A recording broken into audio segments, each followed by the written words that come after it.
Bien-aimés dans le Seigneur, bonjour. Est-ce que quelqu'un peut acclamer pour le Seigneur ce matin? Que Dieu nous bénisse abondamment. Aujourd'hui, c'est un jour de joie, un jour de gloire.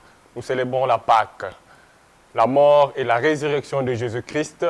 C'est pourquoi ce matin, nous sommes dans la joie. La Bible dit, si Christ n'était pas ressuscité, notre foi serait vaine.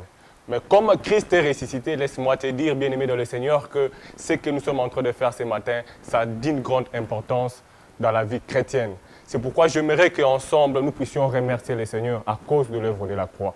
Parce qu'à la croix, le Seigneur a tout accompli. C'est pourquoi j'aimerais qu'ensemble, que nous levons nos voix, nous disons merci au Seigneur pour l'œuvre de la croix, à cause de tout ce qu'il a accompli à la croix de Golgotha, dans le nom puissant de Jésus.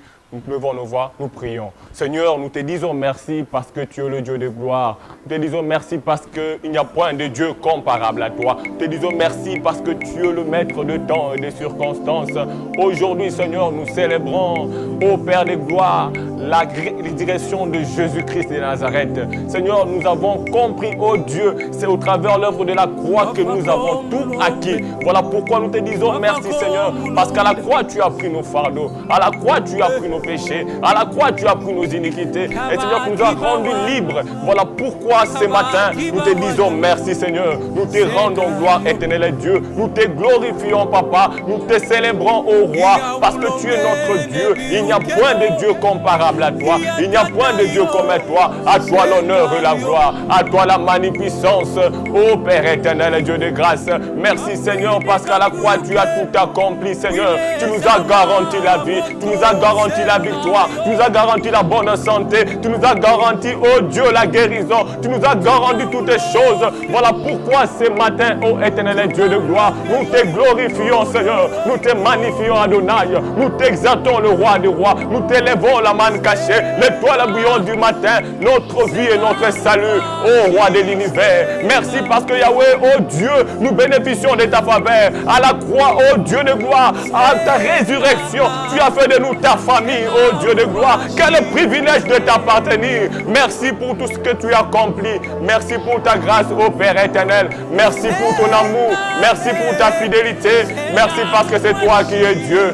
Tu es Dieu à jamais et pour l'éternité. Dans le nom puissant de Jésus. Bien-aimés, nous continuons à prier. Nous allons nous consacrer ce matin entre les mains du Seigneur. Nous allons nous abandonner entre les mains de Dieu, afin que l'œuvre de la croix puisse se manifester dans nos vies. Bien-aimé, la Bible dit, tous ont péché, sont privés de la gloire de Dieu. Mais la Bible dit, même si nos péchés sont rouges comme de la cramoisie, il est capable de le rendre blanche comme de la neige. Voilà pourquoi nous allons implorer la miséricorde de Dieu. Nous allons implorer la grâce de Dieu. Nous allons implorer que le Seigneur nous accorde encore sa miséricorde et consacrer ces moments entre les mains du Seigneur, afin qu'au travers ce culte, que le Seigneur trouve grâce au milieu de nous et qu'il puisse agréer notre culte. Dans le nom puissant de Jésus, nous prions et nous nous consacrons. Seigneur, nous consacrons ces moments, nous consacrons nos vies, parce que nous savons, Seigneur Jésus-Christ, que c'est toi qui es le maître de temps et de circonstances. Papa, nous venons nous abandonner à toi, ô Dieu. Nous prions enfin que tu pardonnes nos péchés, parce que nous savons, Seigneur, au travers ta résurrection, ô Père éternel et Dieu de gloire, nous avons acquis, ô Dieu, la victoire. Nous avons acquis la justice. Nous avons acquis, ô Père éternel et Dieu de gloire, de merveilles. Voilà pourquoi, Seigneur, nous venons nous consacrer. Nous ne voulons pas, Seigneur, passer ces moments inaperçus dans ta présence. Mais nous voulons, Seigneur, que tu nous agrées. Nous voulons que tu nous acceptes. Nous voulons que Yahweh, ce culte soit un culte agréable devant ta sainte présence. Voilà pourquoi nous implorons ta miséricorde. Nous implorons ta grâce. Nous implorons, Yahweh, ta grâce au-dessus de nous. Yahweh, tu as dit là, le péché abonde, la grâce de Dieu surabonde. Voilà pourquoi nous implorons, afin que ce matin, oh Dieu, que nous soyons agréables devant de toi. Que nous soyons agréables devant de tout, autour de ton trône de la grâce, ô Père éternel. Voilà pourquoi nous nous soumettons à toi. La Bible dit, Seigneur, que tu t'es sacrifié toi-même pour nous, afin que nous puissions être justifiés. Voilà pourquoi, Seigneur Jésus-Christ, nous te prions, Seigneur, afin que tu trouves, ô Dieu de gloire, ô Père éternel de grâce, que nous trouvons grâce au devant de ta sainte présence ce matin, afin que tu nous agrées et que tu agrées notre culte au devant de ta sainte présence. Tu es tout pour nous, tu as tout accompli, Seigneur. Seigneur, ô roi de l'univers, visible et invisible, que l'honneur et la gloire te soient rendus, parce que c'est toi qui es Dieu, parce que c'est toi qui es Seigneur, parce que c'est toi qui es le man caché, le toit brillant du matin. À toi l'honneur. Bien-aimé, j'aimerais que nous puissions encore prier. Bien-aimé, la Bible dit, c'était poussé par le Saint-Esprit que les hommes ont pu parler de la part du Seigneur. Voilà pourquoi nous allons implorer afin que l'Esprit de Dieu puisse nous conduire, afin que l'Esprit de Dieu puisse nous assister. Du début à la fin de ce culte, que l'Esprit de Dieu nous accompagne. Parce que sans le Saint-Esprit, nous ne pouvons rien. La Bible dit que ce n'était pas par la volonté de l'homme que la prophétie a été donnée, mais c'était poussé par le Saint-Esprit. Voilà pourquoi nous allons lever nos voix, nous allons implorer l'assistance du Saint-Esprit. Nous allons soumettre ces moments entre les mains du Saint-Esprit, afin que nous ne fassions pas les choses selon la chair, mais que l'Esprit de Dieu puisse nous conduire. Dans le nom puissant de Jésus, nous prions afin que l'Esprit de Dieu nous assiste. Et nous implorons la plénitude du Saint-Esprit au nom de Jésus.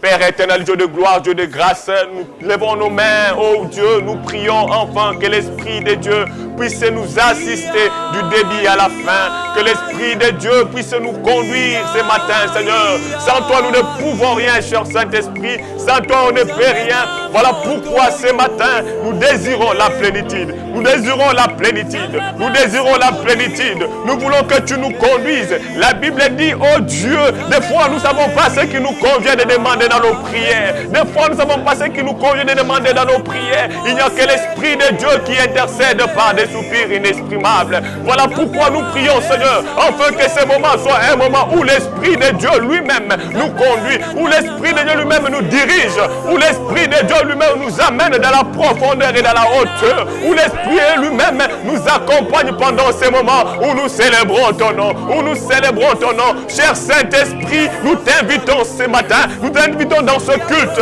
Accompagne-nous, Saint-Esprit. Il n'y a que toi. La Bible dit, l'heure vient, elle est déjà venue, où les vrais adorateurs adoreront le Père en esprit, en vérité.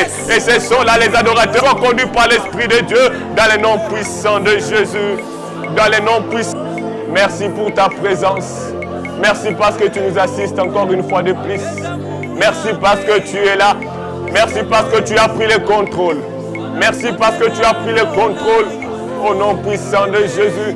Merci parce que toi tu es en train de manifester encore ta gloire. Il n'y a point de Dieu comparable à lui. Il n'y a point de Dieu comme lui. Bien-aimé, que Dieu te bénisse abondamment. Il est déjà présent au milieu de nous. J'aimerais que ce moment nous puissions adorer le roi des rois. Nous puissions adorer celui qui est au-dessus de toutes choses. Bien-aimé, imaginez-vous sans l'œuvre de la croix. Au travers de l'œuvre de la croix, le Seigneur a changé nos vies. Au travers de l'œuvre de la croix, le Seigneur a changé notre destinée. Le monde a pronostiqué les malheurs. Le monde a pronostiqué la perdition. Mais le Seigneur est venu changer cela en bien au travers de l'œuvre de la croix. Bien-aimé, l'homme ne pouvait pas s'approcher de Dieu. Il n'y avait que le souverain sacrificateur qui entrait dans le lieu très saint une fois l'an. Mais quand Jésus meurt à la croix, la Bible dit le voile du temple se déchire. Il ouvre un nouveau chemin. Voilà pourquoi j'aimerais que quelqu'un constate l'amour de Dieu, que quelqu'un témoigne l'amour de Dieu, puisse l'adorer pour reconnaître la fidélité de Dieu au travers de l'œuvre de la croix. Est-ce que nous pouvons lever nos voix pour adorer le Seigneur, élever celui qui est au-dessus de toutes choses? La Bible dit, l'heure vient, elle est déjà venue, où les vrais adorateurs adoreront le Père en esprit, en vérité. Et ce sont là les adorateurs que le Père recherche. Ce matin, nous voulons faire partie des adorateurs. Ce matin, nous voulons faire partie de ceux dont le Père recherche. Voilà pourquoi nous levons nos voix, nous adorons le roi des rois. Seigneur, nous t'adorons. Seigneur, nous...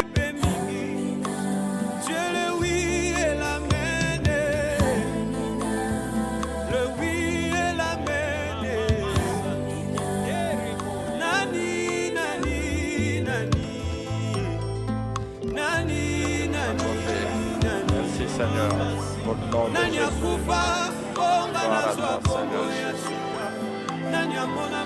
Est-ce que nous pouvons acclamer le Seigneur? Bien-aimés dans le Seigneur, gloire soit rendue à notre Dieu qui a rendu ce temps possible. Bien-aimés, c'est une journée de célébration et des partages du corps et du sang de Jésus-Christ par la Sainte Seine dont lui-même Christ avait dit « Vous ferez ceci en mémoire de moi ». Bien-aimés, avant que nous puissions passer à la table du Seigneur, j'aimerais que nous puissions nous exhorter un peu. Je vais prendre 15 à 20 minutes pour nous exhorter, nous encourager, nous parler un peu concernant la Pâque. Et le thème de la petite exhortation de ce matin s'intitule « C'est la Pâque ».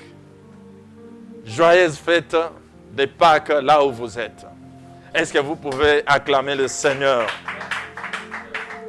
Bien-aimés, vous savez qu'il y a plusieurs Pâques. C'est pourquoi la parole de Dieu dit « Christ, notre Pâque, a été immolé ». Donc la Bible précise bien que Christ, notre Pâque. Si la Bible parle de notre Pâque, c'est parce qu'il y a d'autres Pâques.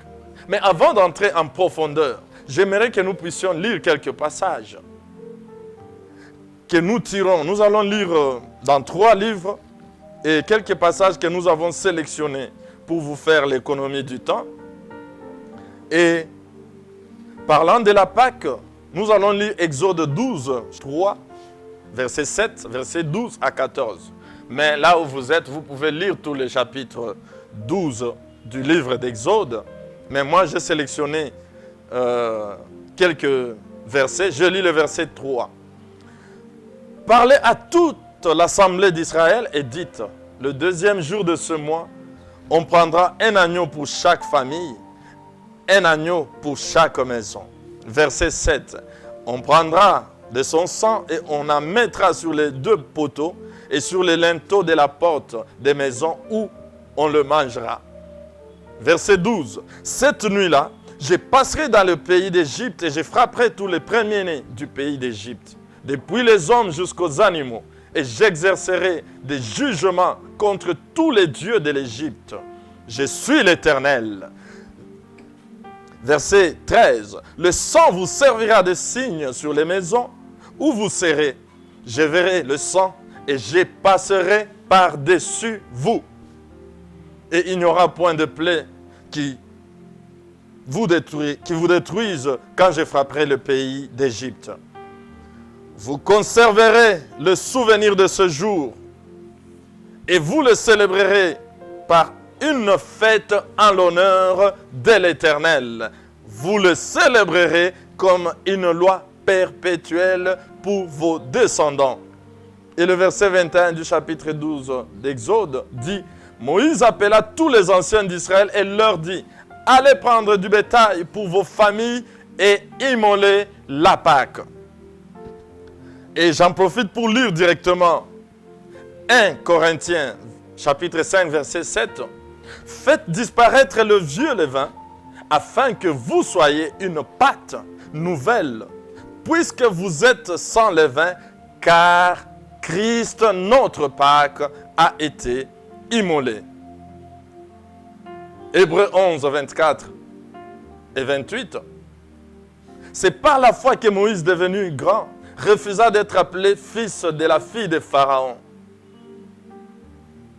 Et le verset 28, c'est par la foi qu'il fit la Pâque et l'aspersion du sang afin que l'exterminateur ne toucha pas au premier-né des Israélites. Amen, bien-aimés dans le Seigneur.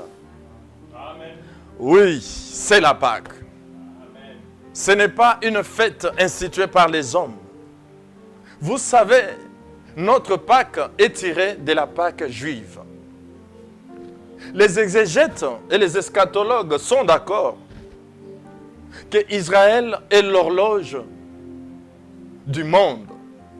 Il est le matériel didactique que Dieu s'est choisi pour faire comprendre aux êtres humains les réalités spirituelles qu'ils ne peuvent pas capter avec leurs 5 sens.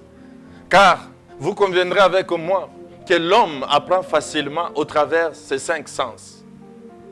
Donc l'homme comprend facilement ce qu'il peut voir de ses yeux, ce qu'il peut sentir de son nez, ce qu'il peut goûter avec sa langue. Il comprend facilement ce qu'il peut toucher avec ses mains et ce qu'il peut entendre avec ses oreilles. Et en dehors de ces 5 sens, vous verrez que l'homme a du mal à comprendre parce que là, ça rentre dans le domaine du surnaturel. Et c'est comme ça que Dieu s'est choisi Israël, un peuple comme nous, afin de lui faire vivre des expériences surnaturelles qui puissent nous servir à nous de références pour que nous puissions comprendre les réalités spirituelles. Et l'événement de la Pâque du peuple d'Israël constitue la leçon parfaite de la manière dont Dieu avait prévu pour sauver le monde. Amen. Et la mort et la résurrection de Jésus constituent les fondements, la base même de notre religion, de notre croyance et de notre foi. Parce que Paul dit, sans la résurrection des morts, sans la résurrection de Christ, votre foi est vaine. Bien-aimés, s'il y a une fête que le chrétien devait fêter, s'il y a une fête où les chrétiens devraient s'investir, c'est effectivement la fête des Pâques. S'il peut y avoir des polémiques concernant les fêtes de Noël, concernant d'autres fêtes, mais la Pâque fait l'unanimité. Parce que c'est une fête qui n'est pas instituée par l'homme. C'est une fête que Dieu lui-même a instituée. Parce qu'il a dit à Moïse, vous conserverez le souvenir de ce jour et vous le célébrerez par une fête en l'honneur de l'Éternel. Vous le célébrerez comme une loi perpétuelle pour vos descendants. Comme c'est dommage de voir les gens déjà, même à 1 mois à l'avance, publier sur leur page, telle date, ça sera mon anniversaire. Les enfants de Dieu donnent plus d'importance à leur anniversaire, plus que même à la fête qui fait le fondement de notre foi. Bien-aimé, je t'encourage à célébrer la fête de la Pâque. Je t'encourage à aimer la Pâque. Et croyez-moi, il n'y a jamais eu une Pâque qui tombe aussi bien que celle-ci. Parce qu'elle tombe au moment où la planète est secouée. Elle tombe au moment où l'ange de la destruction est en train de passer. C'est le moment plus que jamais où nous avons besoin du sang de Jésus-Christ. Bien-aimés, le coronavirus qui est en train de terroriser le monde, c'est tombé mal pour lui.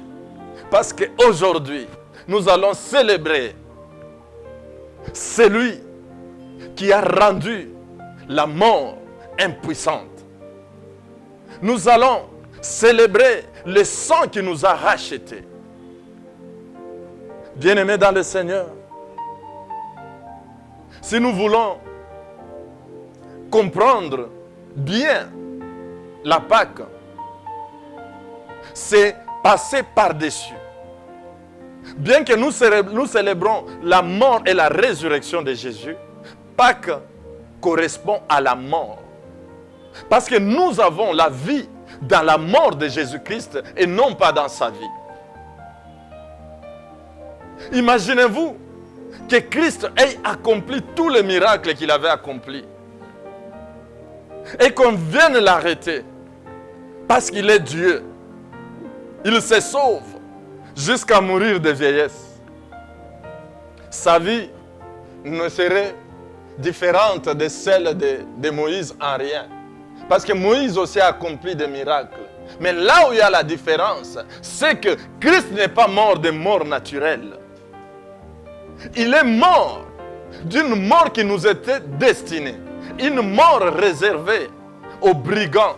Parce que la crucifixion, la mort à la croix, c'était une mort qui était réservée aux bandits, aux meurtriers. Dans le langage d'aujourd'hui, on peut dire que c'est une mort réservée aux terroristes. Si tu réfléchis bien, tu te dis, mais le châtiment qui nous donne la paix est retombé sur lui. Donc, si nous voulons comprendre ce que Christ a fait exactement, en mourant à notre place à la croix, c'est que c'est nous qui méritons la croix. Pourquoi nous devons mourir à la croix? Une mort réservée aux bandits, aux terroristes. Donc c'est pour dire, bien-aimé dans le Seigneur, quand tu vis dans le péché, aux yeux de Dieu, tu es un terroriste. Tu veux savoir ce que à quoi tu as échappé par la mort de Christ? Effectivement, tu as échappé à la croix. Parce que c'est ça le châtiment qui t'était réservé. Bien-aimé, la mort de Jésus nous a garanti le salut. Mais il ne s'est pas arrêté au salut. Mais il y a eu aussi le jugement. Dieu a dit, je vais juger le Dieu d'Égypte. Bien-aimé, si tu comprends le mystère de la Pâque, tu vas marcher la tête haute, toi, un enfant de Dieu. Et le repas que nous allons partager, la Sainte Seine, a la puissance de résoudre les problèmes que même les prières de 40 ans, de 40 jours, n'ont pas pu résoudre. Rappelez-vous, Pharaon, en plus d'être têtu, endurci encore, il a tenté de résister. Parce qu'il voulait voir le peuple d'Israël, esclave, continuer à lui rendre des services. Mais le jour où l'animal a été immolé, ce jour-là, Pharaon trouvait maintenant son salut dans la libération des enfants d'Israël que à les garder. C'est Pharaon qui est allé dire à Moïse, partez. Bien-aimé, si tu manges la Sainte Seine avec la foi, dans la prison du diable, tu seras une personne indésirable. Parce que tu vas créer des dégâts. Vous savez, quand nous étions enfants, je me rappelle quand j'ai regardé le film de Jésus. Vous savez que ce film a aussi le mérite de limiter l'œuvre de la croix sur l'expression physique d'un Jésus torturé, maltraité par les Romains, un martyr, que quand nous regardions ce film, surtout celui qui regardait pour la première fois, ça commence avec des miracles, avec un Jésus bon, innocent, pour finir avec un Jésus qui était en train de souffrir. Et vous verrez qu'à cette étape du film, même de grandes personnes pleuraient. Même moi, c'était le plus mauvais moment du film de Jésus, de l'histoire de Jésus. Je me disais, est-ce qu'il n'y a personne pour venir le faire descendre? Bien-aimé, mais quand j'ai grandi, j'ai lu Colossiens 2. J'ai vu que c'est le moment le plus préférable. Parce que pendant que nous voyons un Christ martyrisé, maltraité, dans le monde spirituel, le diable était en train d'être dépouillé. Il était en train d'être désarmé. Dépouillé, ça veut dire aussi désarmé. Christ était en train de désarmer le diable pour nous armer, nous. Bien-aimés, la Pâque, ce n'est pas de la blague. La mort de Jésus-Christ, ce n'est pas une mince affaire. C'est comme ça que moi, j'ai maintenant appris à aimer l'étape de la passion de Jésus. Quand il est en train de souffrir, parce que je ne le vois plus comme un martyr, parce que Jésus n'est pas un martyr. Un martyr, c'est quelqu'un qui a une mission, mais les hommes le tuent, l'arrêtent et lui ôtent la vie contre sa volonté, parce qu'ils ne veulent pas qu'il accomplisse sa mission. Mais par contre, notre Seigneur Jésus, il dit, j'ai le pouvoir de donner et de reprendre. C'est moi qui donne ma vie. Personne ne m'ôte la vie. C'est moi-même qui la donne. Donc, ce moment-là, Christ n'est pas un martyr, mais c'est un héros. Parce que c'est lui qui choisit de donner sa vie et de la récupérer. Bien-aimé, la Pâque, la puissance de la Pâque est dans la mort. Parce que tout ce que Jésus a dit de son vivant, toutes les promesses, ce testament ne pouvait entrer en vigueur que quand la mort du testateur est constatée. Amen. Donc le jour que Christ était en train de rendre l'âme, quand on a percé sa côte pour voir si réellement il est mort et qu'on a constaté la mort, bien aimé, c'est ce jour-là que le testament est entré en vigueur. Et c'est ce qui fait la différence, bien aimé, entre les paroles d'un vivant et les paroles d'un testament d'un mort. C'est la parole du testament qui a le pouvoir. Le diable dit des choses sur toi. Ta famille dit des choses sur toi. Mais leur parole vis-à-vis d'un testament, c'est le testament qui a la supériorité. Donc les promesses, la parole de Dieu doit avoir l'autorité sur tout ce que le diable a dit sur toi. Parce que le diable n'est jamais mort. La mort du diable n'a jamais été constatée. Bien-aimé, il y a les choses que le diable peut imiter. Parce que le diable est reconnu pour son talent d'imitateur. Il a été tellement impressionné par l'œuvre de la croix que je suis sûr, il a eu envie d'imiter. Mais la Pâque, bien-aimé, c'est la signature de Dieu que le diable ne peut pas imiter. Vous savez, j'aime quand les catcheurs américains, après avoir fait le spectacle, ils ont une phrase qu'ils adressent à leurs fans et aux téléspectateurs. Ne faites pas ça chez vous. Ça, je crois que c'est la phrase qu'on a dit à Satan. Ne faites pas ça chez toi. Parce que le diable, il peut posséder le corps d'une personne. Mais le diable ne peut pas avoir son propre corps. Or, pour qu'il meure, qu'il imite Jésus, il doit avoir le corps. Or, le corps, il n'y a que Dieu qui donne un corps. Christ a dit, tu n'as voulu ni sacrifice, ni holocauste, mais tu m'as formé un corps. Ne faites pas ça chez vous.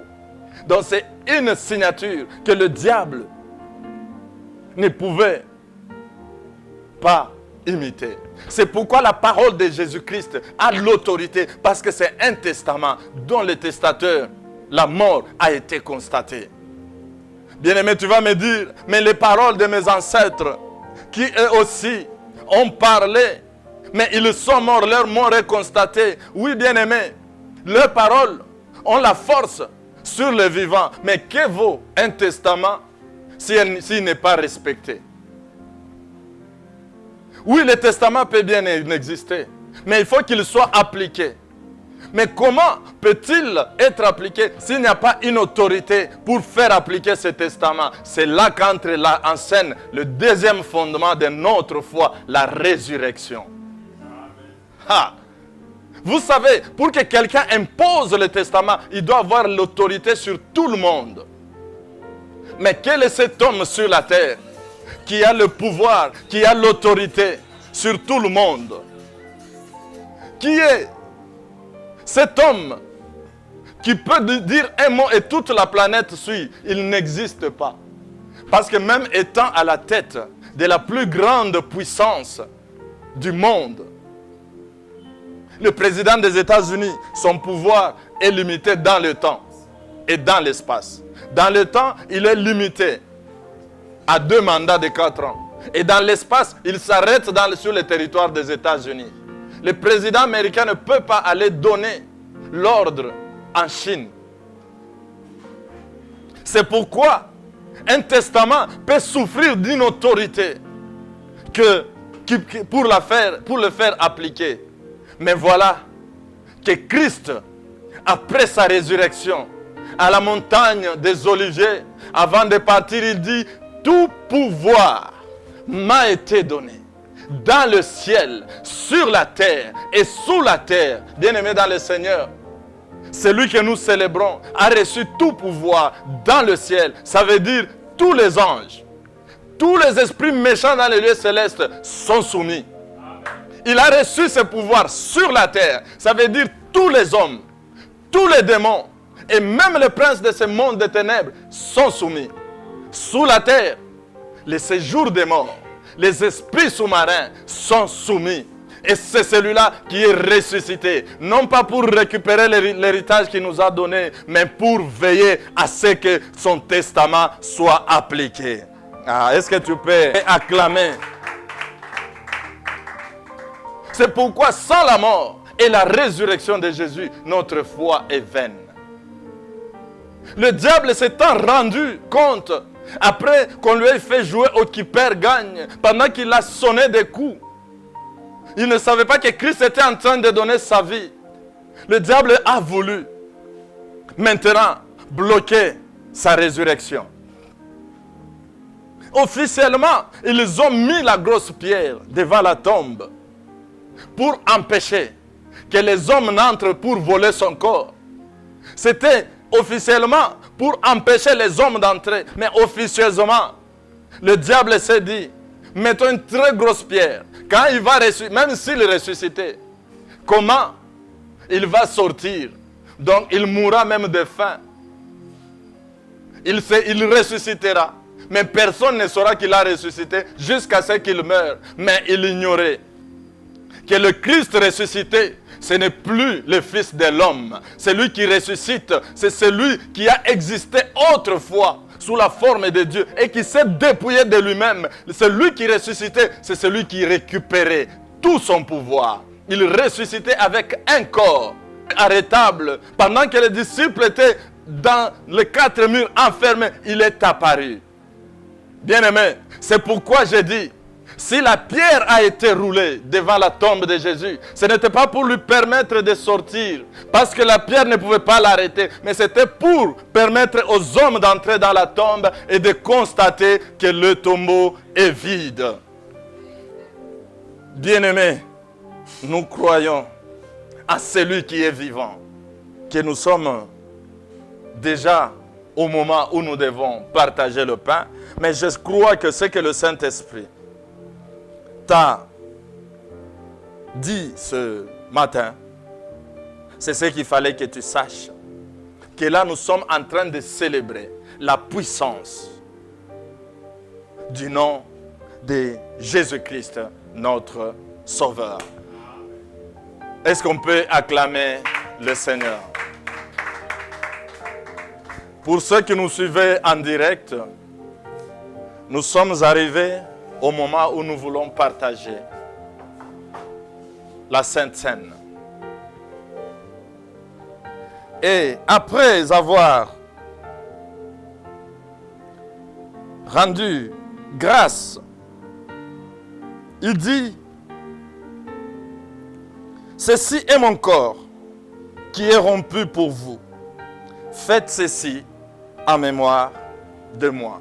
Père, je viens au nom de Jésus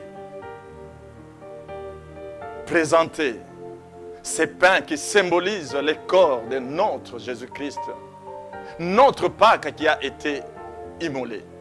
Laisse que ce pain, laisse que ce corps ne soit pas un pain de jugement, mais de délivrance, de libération, de victoire sur nos maladies, sur nos infirmités, au nom de Jésus.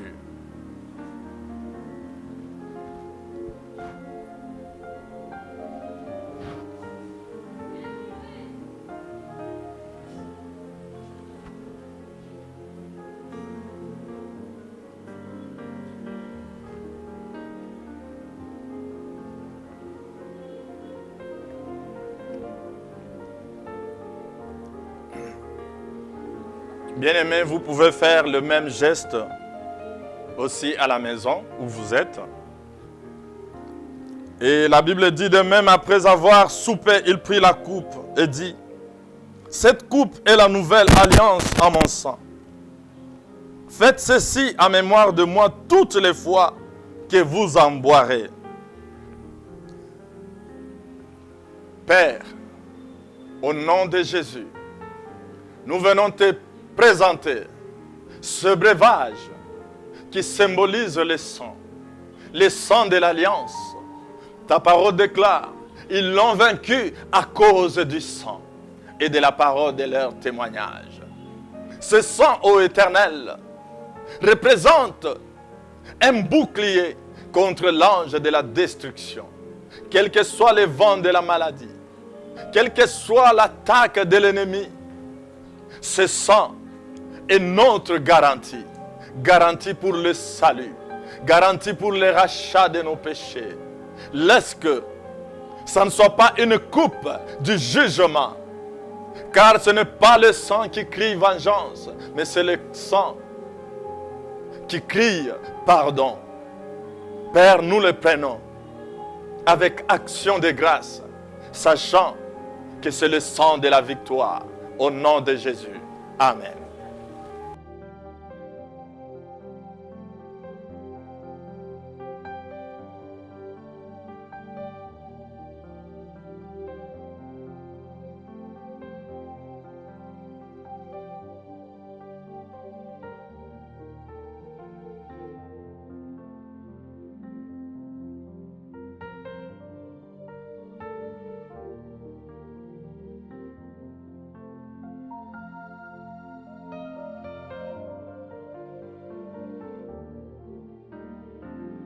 Bien-aimés dans le Seigneur, ceci peut paraître comme un geste anodin, mais il y a un mystère très puissant.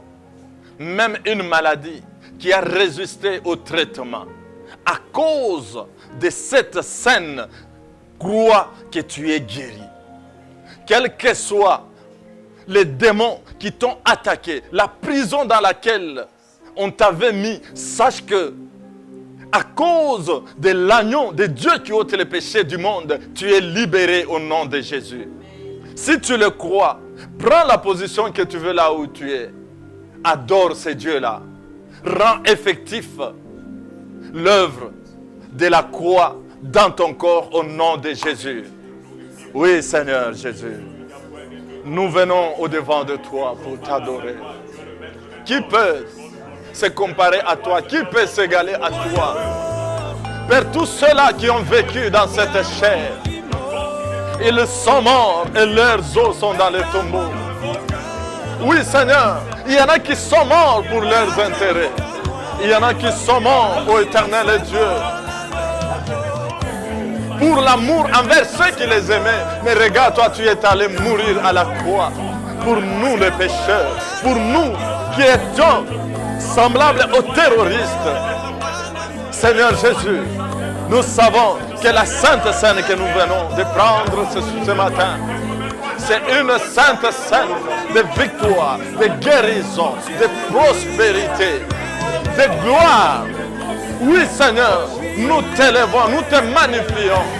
Toi le grand Dieu, toi le testateur, qui n'est pas dans le tombeau, mais qui est vivant au siècle des siècles. Le Dieu qui dit j'agirai, qui s'y opposera. Tu es celui qui agit. Tu es celui qui fait toutes choses bonnes en son temps. Tu appelles à l'existence ce qui n'existe pas. Tu es celui qui a créé la terre par ta puissance, qui a fondé le monde par ta sagesse, qui a étendu les cieux par ton intelligence, qui a orné le ciel par ton souffle. Tu es le Dieu de tous les esprits, et le Dieu des esprits de toutes les chairs. Oui, Seigneur, nous savons que devant ton corps, rien ne peut résister. Devant, Seigneur, cette alliance, même le coronavirus ne peut pas résister. Nous te rendons gloire, nous te bénissons, nous te magnifions. Vise éternellement, règne éternellement. Toi le Dieu puissant, toi le Dieu glorieux, toi le Dieu qui ne change pas. Tu es le même hier, aujourd'hui, éternellement. Oui, Seigneur. Il y a 2000 ans, tu bouleversais l'histoire de l'humanité, des sauvages, mais tu m'as greffé à l'Olivier franc. Père, je t'élève, toi, qui es le seul qui a été trouvé digne d'ouvrir le livre de vie et d'en rompre le sceau. Tu es celui que nous élevons.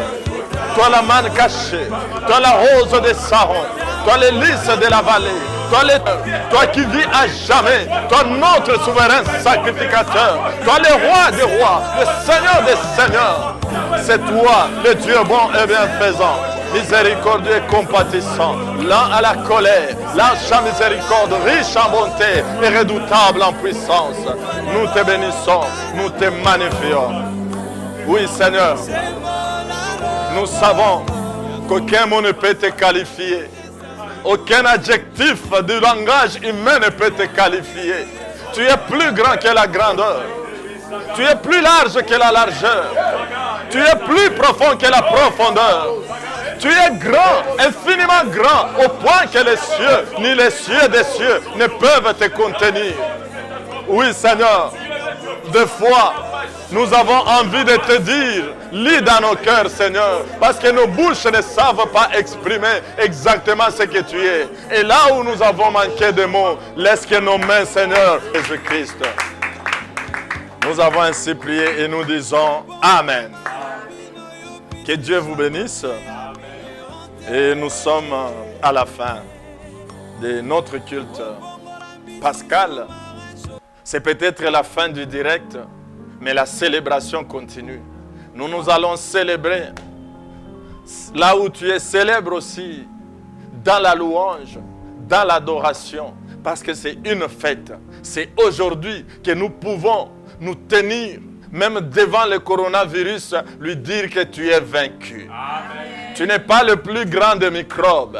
Tu n'es pas le plus grand des tempêtes. Lui-même, le diable, a été vaincu. Et à combien plus forte raison, toi, un microbe. Bien-aimé, ce n'est pas le confinement qui va te protéger. C'est le sang de Jésus.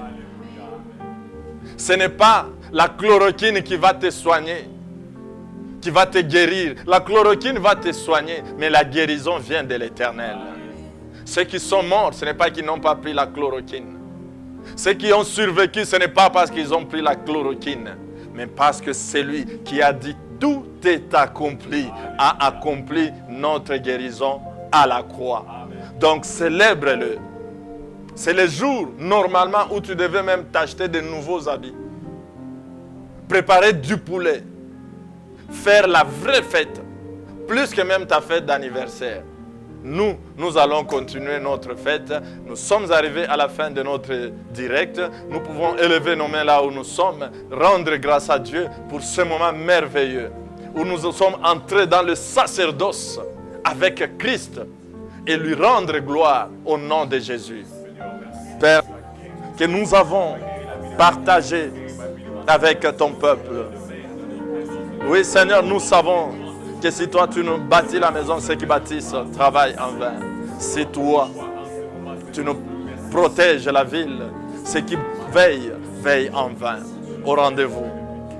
J'ai béni, ô Éternel Dieu, tes fils et filles, chacun là où il est et qui sont en train de nous suivre. Que la grâce de notre Seigneur Jésus-Christ, l'amour de Dieu le Père, la communion et la communication du Saint-Esprit soit avec chacun de nous, au nom de Jésus. Amen. Joyeuse fête des Pâques.